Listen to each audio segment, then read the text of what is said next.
All right.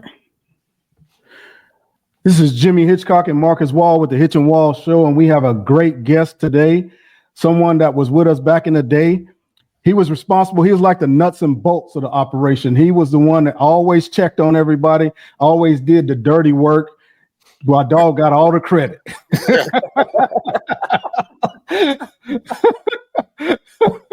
Yeah. So this is George Bulldog Smith.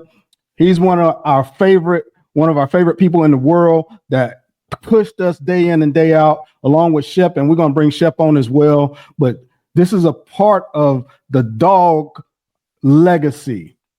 This is George Bulldog Smith. Thank you for coming today. Thank you, Hitch. Thank you, Marcus, for this invite, man. I can't tell you how thrilled I am to be here. But I got a bone to pick with y'all. Okay. Oh Lord. It's a small bone. I ain't gonna give you. Say hello first. Well, go ahead and say hello first. Go ahead and say hello first. Oh, you can go ahead and pick that bone. Yeah, you might as well go ahead now. Yeah. Well, you sent me the clip of Mad Dog. I'm saying to myself, damn, why did he do that shit? They should have had me going first, and then Dog could have cleaned up what I mess up. Y'all got me going behind, Dog. Shit, I don't need to say anything. He done talked about everything. Yeah, Dog, he talk about every single thing, don't he? Oh, yeah. Don't forget nothing. You got a mind of an elephant, man. Bro, He he remember everything. It was unreal, the stuff that he remembered, man. It's unreal. But yeah. So Marcus, you go ahead and take it on from here. Take it on. You go ahead and start. First, I have to say, what up, Dog? Actually, Hitch, the thing about this is Bulldog was probably my favorite of the three fellas.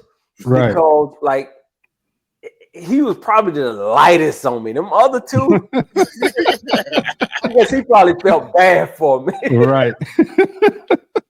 Yeah, I felt sorry for you, brother. Yes, sir. All right, so Bulldog, you came in from Georgia Southern, right? From Georgia Southern to Mad Dog hired me in Colorado. Colorado, right? Yeah. And then you came from Colorado to Carolina. Right. Sweet. Right. All right. So what was that transition for you? First and foremost, Dog is like a brother to me, not just a mentor. He's like a brother to me. Right. We're still close today. We have a bond that's unbreakable. It will always be unbreakable. Even when we go to heaven, we're going to be leaning on each other. Right, side by side. Side by side. We're going to ride till we die. Right. So that's how we are. But I met Dog at a conference while I was the head strength coach at Georgia Southern. And then Doc Crease, who was Mad Dog's mentor, introduced me to Mad Dog, and Dog got me to come to Colorado. Right. And he talked to me for a bit. Bulldog, I wasn't Bulldog. I was just George then. Man, I was hesitant about leaving a head position, going to take on an assistant position at University of Colorado. All I saw was I was a head going to be an assistant. Right. I wasn't thinking about the level of competition. They just won a national championship. So anyways, I decided to go to Colorado, and that's why I got the name Bulldog. Coach Bill McCartney gave me the name Bulldog. I came there doing what I do, just barking like I've always barked in the weight room and out on the field. And Bill McCartney said, guys, we was at practice one day. Guys, we already got us a Mad Dog. Now look, we got us a Bulldog. Guys start calling me Bulldog, and it stuck. And then when Dog came here for the interview, with him, I'm glad he did, because it's been a blessing. It's been a beautiful journey. Awesome.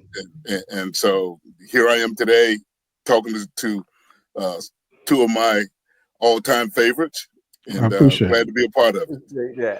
Well, thank you so much. Thank you so much for coming. And just like I said, I think that you were like the nuts and bolts of the operation. You would always be the one to check on everybody to look at their paperwork to see where they're supposed to be at, to check and see if the exact amount of plates was on, if people was cheating their workout, things like that. Oh, yeah. You know what I'm saying? You was the one in the back. If people was like lagging behind, you pushing them ahead.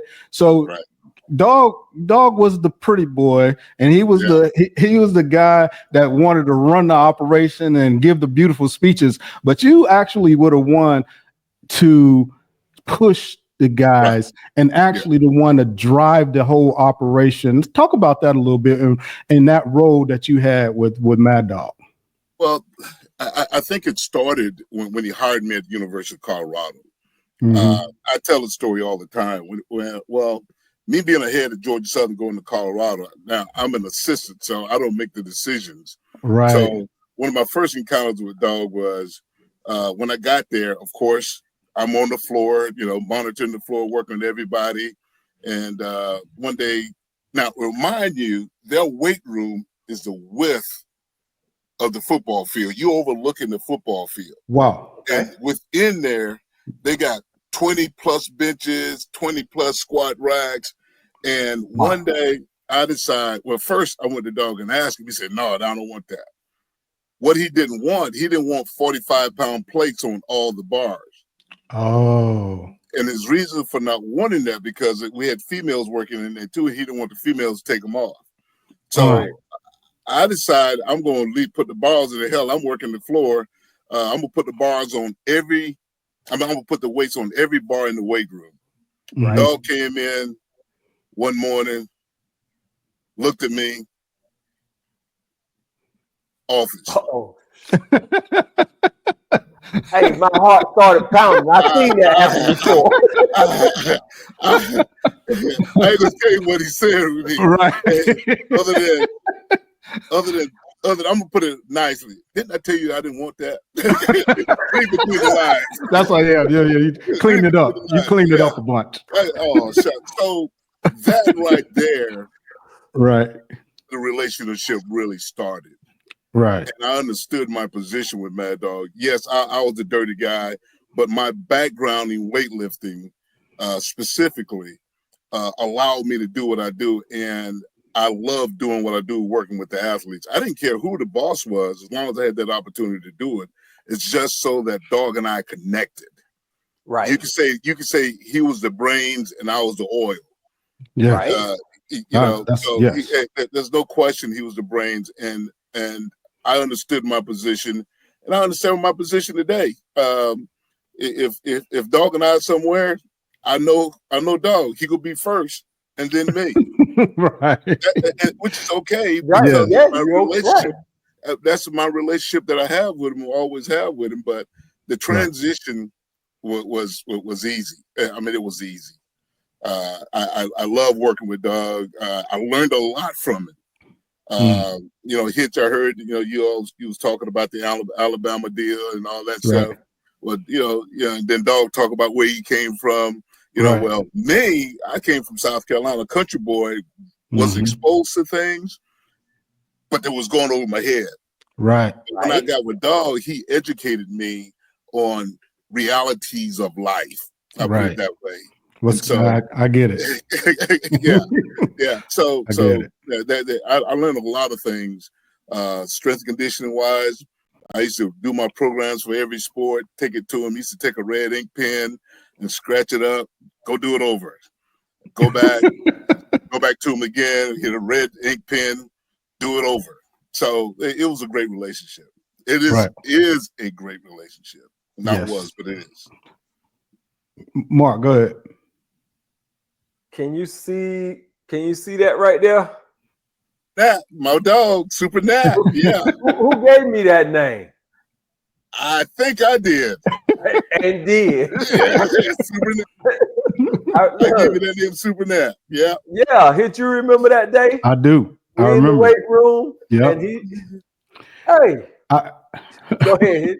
Yeah. I remember those 25s on each side with some tea on the bench.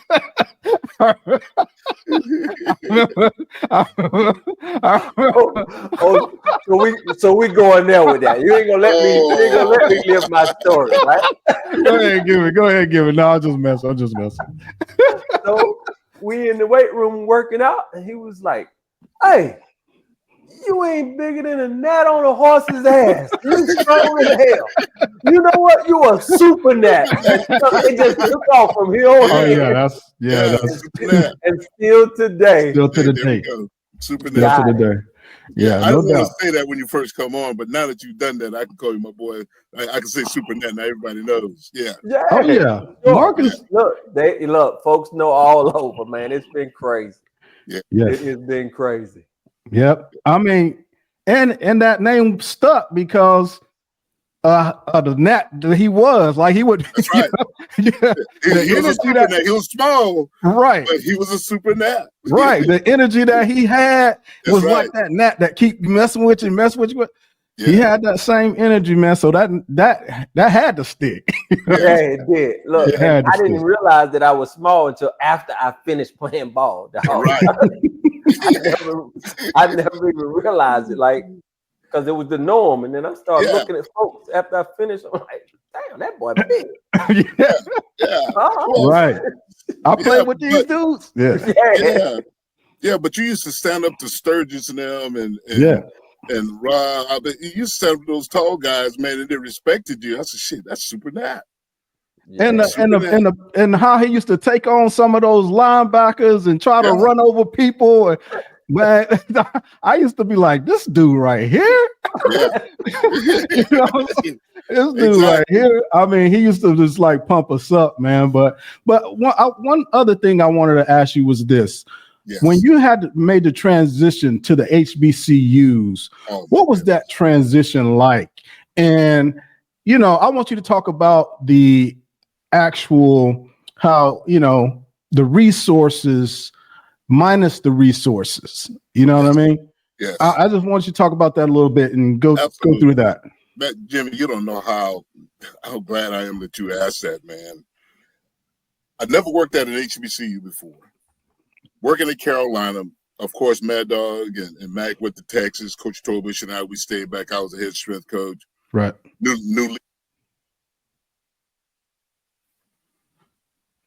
volume went out.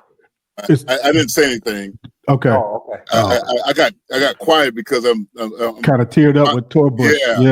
Yeah. Every time I hear his name, I do the same thing, bro. Yeah. Torbush was a great man. Great man. So my oldest son was born on Christmas Day. Oh, wow. January 3rd, I was told we were going in a different direction. We're going to hire a different strength coach. Mind you, a week later after my son's born. So what am I going to do? Well, Mad Dog called me, Matt called me. George, don't worry about anything. Come on out to Texas. I declined it.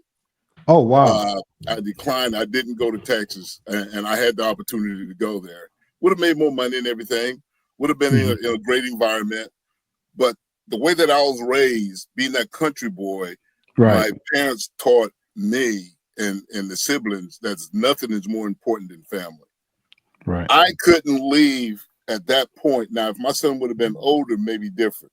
But he just born, I wasn't going to leave my wife back. So Perez Bower, one of your teammates, was working at Central at the time. He told Lynn Dawson that I didn't have a job. Lynn Dawson called me up, George, we're looking for a strength coach, but it's not in the budget this year. I can pay you a little consultant fee. So I actually went over to Central because I had a little severance package that Dick Bradua gave me. Okay.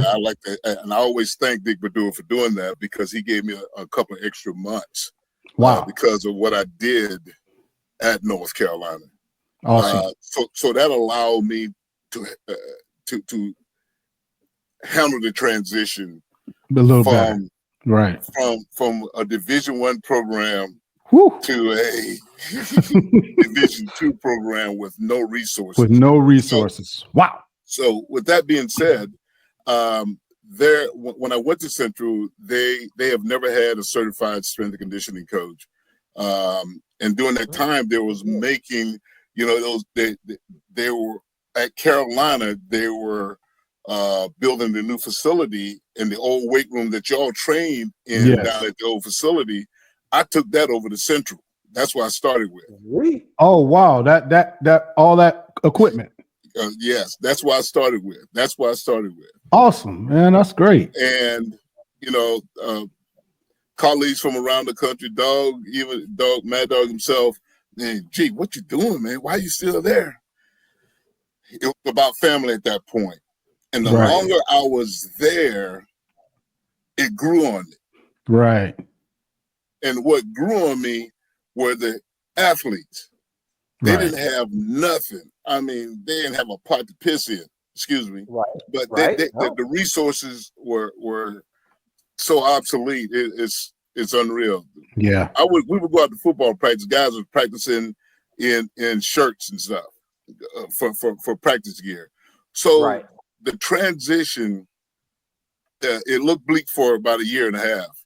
Right. And then things began to change. Folks began to see my value, hired me on full time. I still was not making even half of what I was making at Carolina. Wow. But I never complained. I just worked. Right. And also during that time, I was personal training to help with my funds. And it just grew. It just grew. And so now we have a certified program. Anybody coming in my program at Central has to be certified. Wow. We have an extremely nice weight room we were Division II at the time, the first transition that I made in the weight room, the renovations in the weight room. And now since then we've renovated it twice. So the transition has been great. And I tell people, if I had a chance to do it again, I would.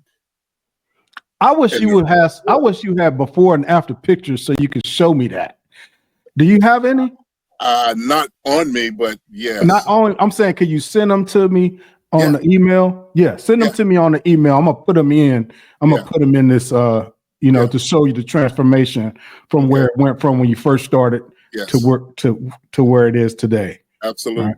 Absolutely. So yeah. One more question, Marcus, and you can ask him another question after this. So once you saw the lack of resources at the HBCU, what was it like asking for more resources? It was tough. You mean from the administration? Yeah, from the administration. Yeah. It gave me minimal. And then what I started doing, I started reaching back over to Carolina, the contacts that I made over contacts that I made in Carolina.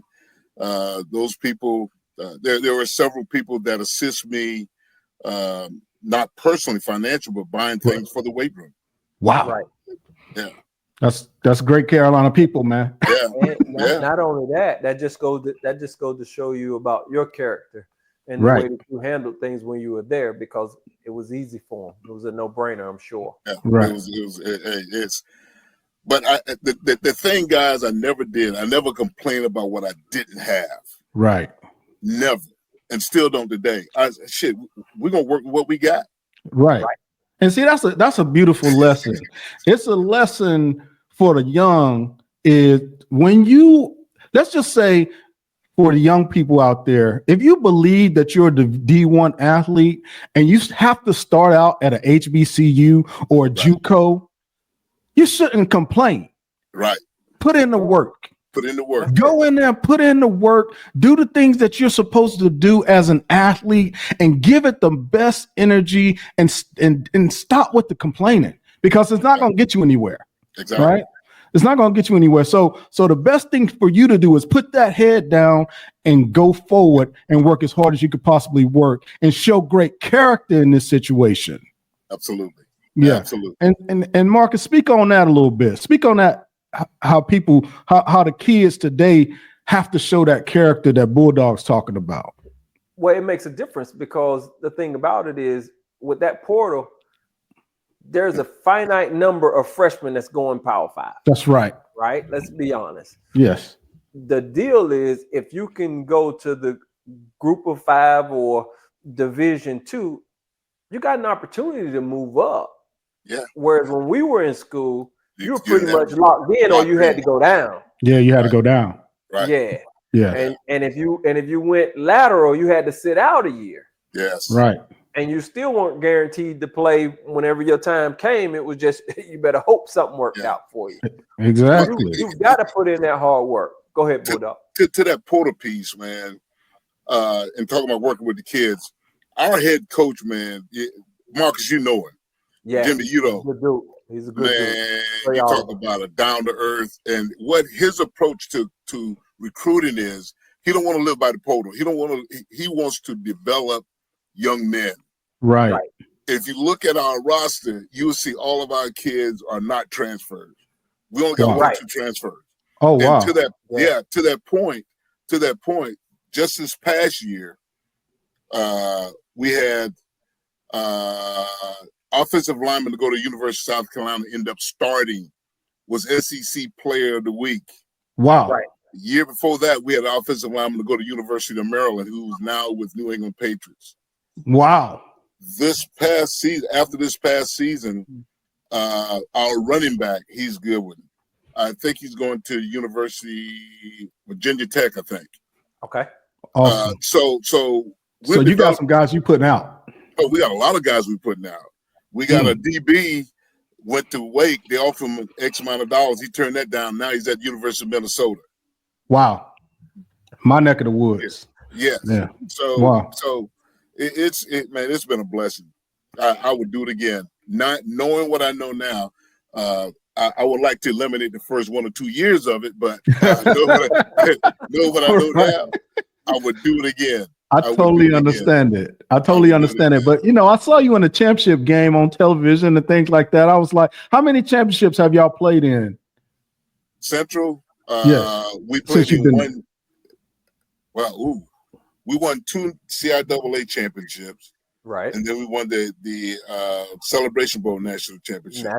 National Championship. Yeah. So I won 3 here. Unreal. I said I was in the building at the Celebration Bowl. Yeah. Yeah. So we won 3 there. That's so dope. Yeah. That's so dope, man. 3 there. Man. Yeah. And then we've won a number of classics. And put it this way. We're 10-1 playing in classics in an NFL stadium. We're 10-1. 10-1. Yes. Wow. That's beautiful, man. Yeah. Hey, go ahead, Mark. Real quick, dog. Now, also, not only did you train us as football players, but you did Olympic sports as well. Absolutely. Can you shed some of that light of the experience you've reached with those athletes? Oh my goodness! One of the, of course, women basketball. They were my girls.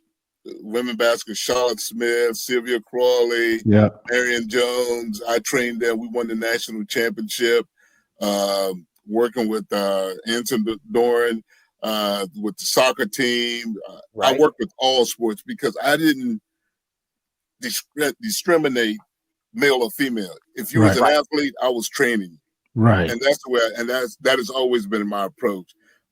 So I was training them just as hard as I was training the football team or in male sport.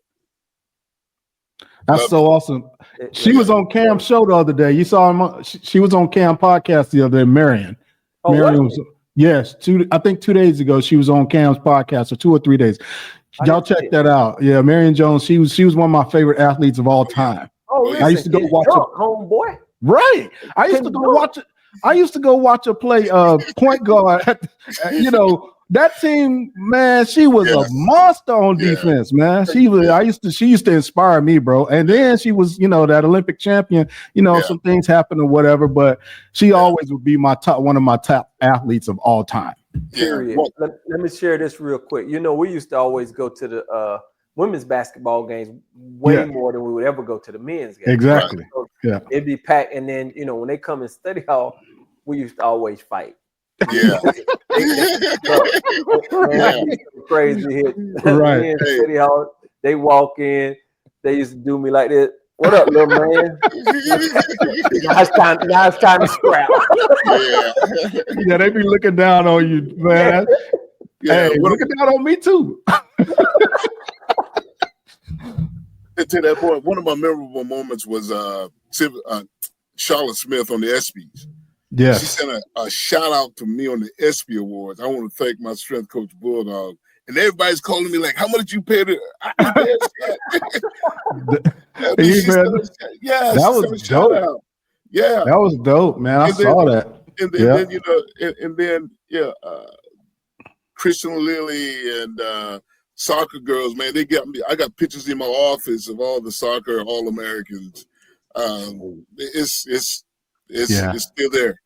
Yeah, Charlotte was one of my all-time favorite too. She hit that 3 at the buzzer, man. I jumped up like I was at the game. You know what I'm saying? Yeah. We was all watching on TV. I jumped up like I was at the game and celebrated just like they were celebrating.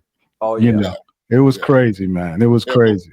But remember now, Dog appointed me as director of Olympic sports strength and conditioning. Right. I was the director for them. Yeah. Wow.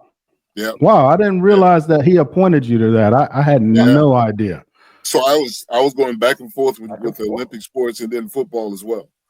Right. I had no idea that you were doing that at that time, man. That's phenomenal. Yep. Who all were the Olympic athletes that were there? That came from Carolina. I know Charlotte and Marion, but is anybody else? You don't forget about your track folks too. Now you had Kenneth, Alan Johnson. Yeah. I forgot. Man, it was a bunch of them. It was a bunch of them, man. Yeah, that's the year I left because I was like 94, 95, right? Well, it was 94 Olympics or 92? Oh, the Olympics. The Olympics. Oh, you're talking about the Olympics. Matter of fact, one of the 4x4 teams was all Carolina's girls. Oh, for real? Yeah. Yes. God. Yes. The track used to be foolish. Yes. You know what I mean? Coach Fry. Yeah, I remember some of those, man. But you know, that CTE could jump on you. That CTE guy. Hey, Hitch, we suffer from some of that as well, bro. We're headbangers too. Matter of fact, mine might be worse than yours. When I played, we didn't have the cushion that y'all had in your head, right. Those Rydales y'all used to play with, boy. My helmet used to fold up in your back pocket. Right, those helmets, boy. Woo. Yeah. I don't know how y'all did it, Bulldog, but we did it. Yeah. Talk to us about what you're doing right now. Yeah. What are the things that inspire you? Are you a reader? Are you things like that? Tell us about your personality and what makes you a perfectionist that you are. I'm gonna start backwards of answering that. Okay. People are is my energy source. Gotcha. Working with people, that's my energy source. I don't want nothing, don't need anything. Just want to know that you are being successful and you're working toward a goal and you're accomplishing those goals.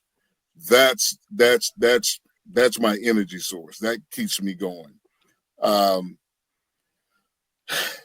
It's working now. When I retired in 23, you said you saw me at Celebration Bowl. That was my last official game before retirement. Actually, I retired officially January 1st of 23.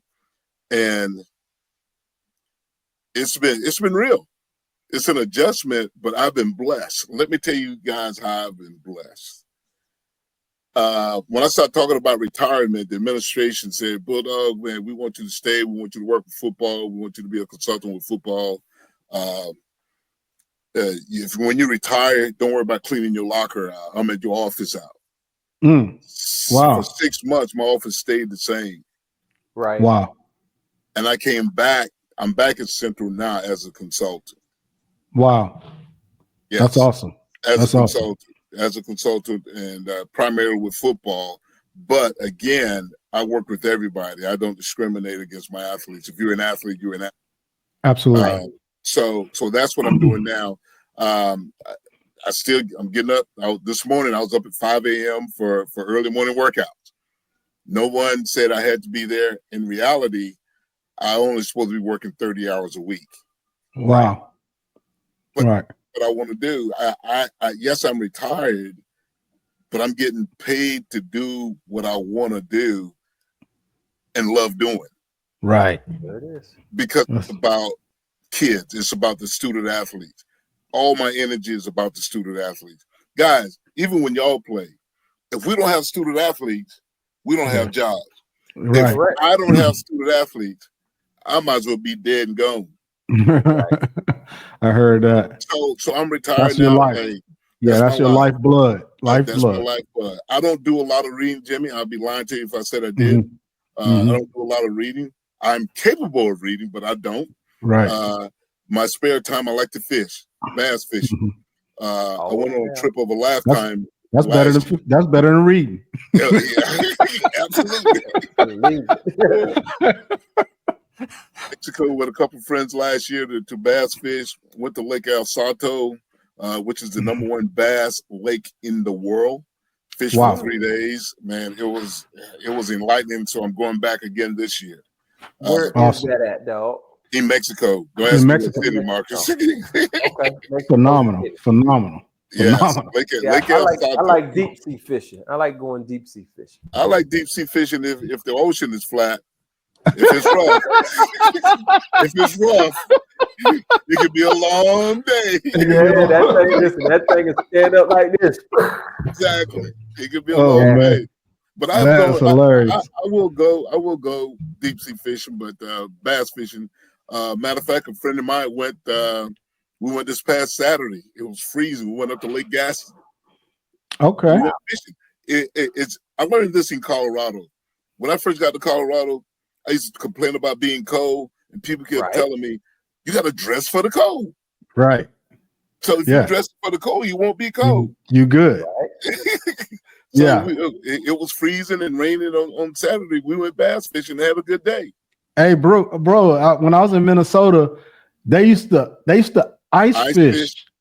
They used to ice fish, and they used to drive the SUVs out on the ice. Yeah. And bore a hole right there and fish right there. Ice fish, man. It was crazy. Yes. I was like, y'all nuts. I don't love fishing like that. I'm not going out on no iceberg and cut through no ice. Yes, sir. Yes, sir, man. I mean, snowmobiles, the whole nine, they had it all up there, man. They used to ice fish, and they enjoyed the outdoors regardless of the weather. Exactly. No, I believe it. Because when I was in Canada, they were saying the same thing about, I'm saying it's freezing cold, right? Because it's sleeting. And from North Carolina, it's freezing cold, right? Right. Yeah. So they out there with their shirts off. They out there in the stands cheering with their shirts off. And I'm looking like, matter of fact, I'm going to go stand in this tunnel and watch the game from this tunnel. It's sleeping out here. Yes. Wow. Yes. So here's, I get up every morning. I'm still personal training, making a little pocket change, just to keep me going. I don't want a lot of clients because I like personal training. Right. Personal training, you build a relationship with that person. Right. Absolutely. If you're just training people, you're just training for money. Yeah. There's no feelings there. With me, I want feelings. I want you to know that you are important to me, and it's important for me to help you accomplish your goal. Right. So I do personal training. So awesome. Yeah. So awesome. My daughter, she owns a gym in Jacksonville, North Carolina, and that's what she does as well. She's a personal trainer, and she speaks on it the same way you do. She kind of has a similar energy, it's one day I'd like for her to meet you guys. Absolutely. Absolutely. I'd like for her to meet you guys. Absolutely. Well, anything else you want to ask me? I want you to share your bond with Coach Oliver, your head football coach, because like this past New Year's, I brought the New Year's in with his family, and that was my first time meeting him face to face. With him being the coach and just straight down to earth, like you said, man, good dude. Like I told him, if I can help you in any kind of way, let me know. And man, we just had a blast. It was good. Yes. It was real good. So just share that bond. So yes, I'm going to go back to when we were in the CIAAs when I first met Coach Oliver. He was young in his coaching years at that time.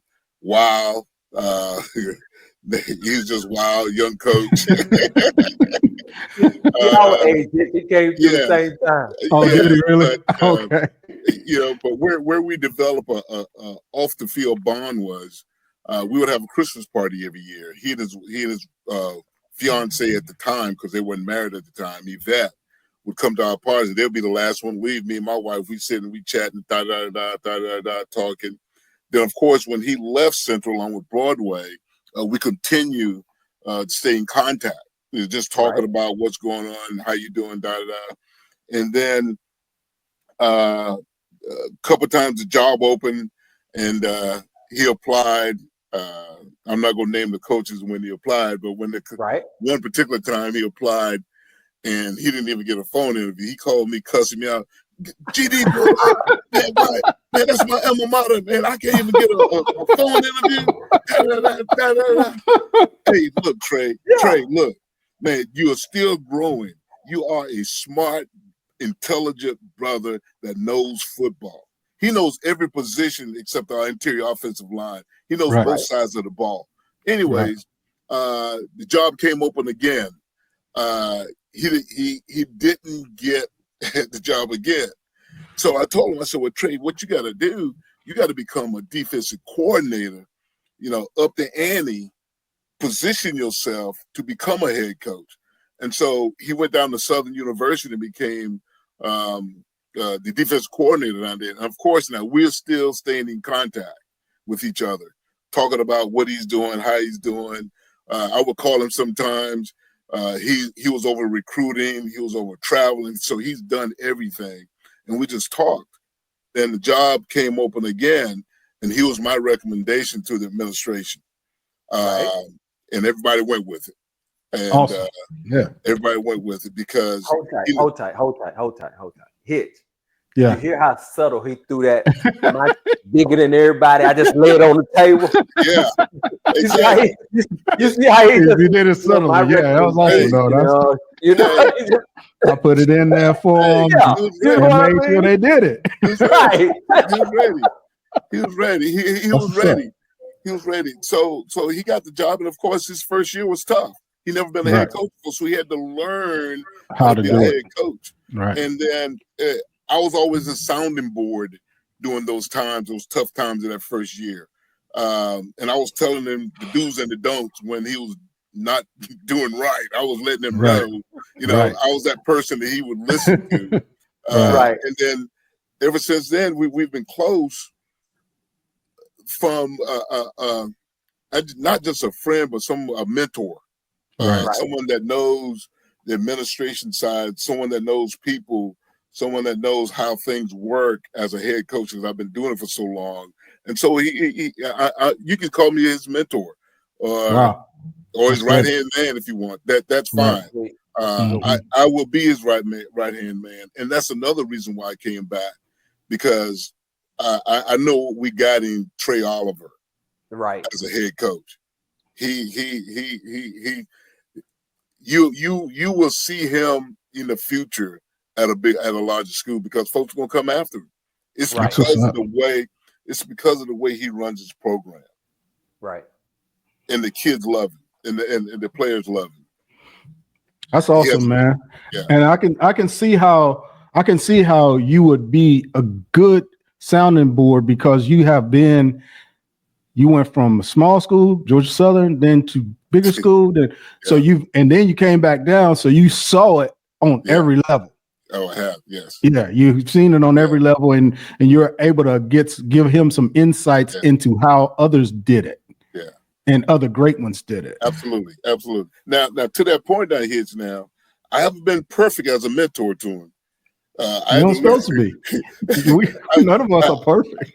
I would say this, and I don't mind saying it. I never forget it. And I learned from him. I learned how he is and how he works.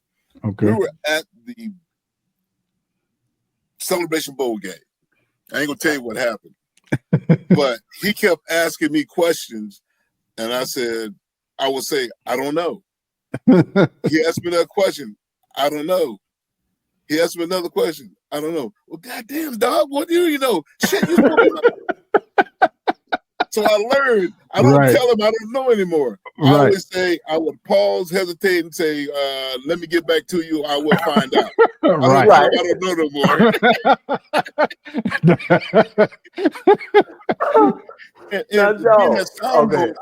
Being that sounding board, I don't take it personal. Right. I let him be who he is to get it out and not, you know how people judge it. Man, why is he talking to me like that, man? Right. He knows that I'm not going to take it personal. I want him to be successful. And if I got to be that sounding board for him, because I've been successful. Right. I've done it. And my goal and my objective for all people that I work with, I want them to be successful. Right. Amen. So dog, you know, the thing about students and student athletes at Carolina, you know, we have an absolute beautiful campus at Carolina, man. I mean, it is great. You walk through class time and just a beautiful sight all over the village of it, right?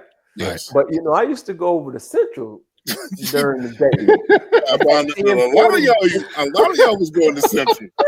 I realized that, you know, now at that time, maybe it was behind on, you know, football equipment and things like that. But on Life, dog, listen, they were advanced. They were very advanced. I mean, it was an absolute pleasure to be there. It was so advanced. It was on another level, on another planet advanced. Yes. we used to watch that 16-1 walk by. Absolutely. Hey, at Central at one time, it was 25-1. Whoa. What? Yes. Wow. Bro. I gotta tell y'all this though, man. When I first got to Central, listen to this. You talking about culture. You talking about culture. Right. So when I got to Central and everybody's talking about Chicken Day. Well, Chicken Day is on Wednesdays at Central. Every Wednesday they're having fried chicken. Oh, that's perfect. When I first got there, I said, I got to go and check this out. So on this particular Wednesday, my first Wednesday going into the cab, I walk in there, they got a DJ. They're strolling, the fraternities are strolling. It is just a party and nobody leaving. Leaving. Everybody is dressed down. The girls are dressed down. I mean, it's like, it was crazy. It's beautiful. I said, what in the world are they doing in here? Chicken Day at an HBCU. Yeah, I wish I could have played at Carolina. That is a great recruiting tool right there. Mention it one more time for what they're doing at Central. That is a great recruiting tool. Chicken Day on Wednesday, every Wednesday. Hey, I wish I could have played at Carolina and went to school at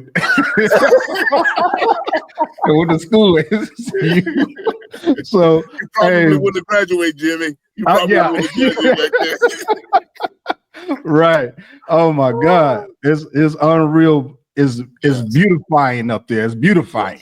Yes. Yeah. But the campus has changed since I got there. When I got there in 2000, I think the student population was maybe right at 4,000. We're now at 8,900. Yes. A lot of buildings. I've been up there. I've seen it. Yeah, I've seen it. It's transformed. It's awesome. It's awesome. Yes. All right, man. So if you got one more thing to say, Wall, because we can do this all day. Yeah, for sure. I appreciate you being on with us, spending time with us, man, for sure. Absolutely. It's good for everything you've done for all the fellas, man. We appreciate it. We talk about it all the time. Good to see your face. Good to see your face. Good to hear your voice. So, back in the day, we used to hear it like this. Get off of that. Go. Exactly. We used to hear it like that. Hey, y'all remember the Valley song? Yes. Way down in the valley. Yeah. I remember Mike Brown. I remember Mike used to come to me, George, why aren't you singing the song? Yeah, you could crank it right up. And we crank it up with you. Every Thursday. Every Thursday before a game. Yeah. Every Thursday, bro. Yeah. I mean, the memories we have, man, I don't know if you know, but we have a bunch of different like group chats. Yeah. And the Carolina tradition is a beautiful tradition, and it's about family. It's a really beautiful thing that happened, that Coach Brown put us all together, because we still stay in contact with each other, man. We got a lot of love with Carolina, and you can see the love in this episode because we can track it all the way back to Bulldog Shep and Jeff Madden. Yeah, because y'all were very instrumental in our lives, and I thank you for coming on the Hitch and Wall podcast. And we'll see you. Don't forget about Corliss. Corliss White. Listen, so dog piss out us, boy. She used to, the ab work she used to do. She used to we all be like done, and she still be hot. She used to be boy. Yeah, back in the day. Exactly, man. But thank you for coming on. Thank you for coming on. This is one of our best podcasts, and we really appreciate you, dog. Man, I really appreciate you guys. I really appreciate the opportunity, Marcus, and thank you again for reaching out to me. And I was somewhat a little hesitant, man, because I'm not an interview type guy. Right. I'm like I said, I'm back there in the background just getting it done, doing the grunt work. Right. So, but I really appreciate this opportunity because this opportunity is going to give some of your old teammates, some of the former players that just hear about what I'm doing nowadays. Absolutely. Sure, all right, man. Well, thank you so much. Thank you. Hitch and Wall Podcast. We out of here. Hey, Hitch. Yo. Make sure they like, subscribe, and share.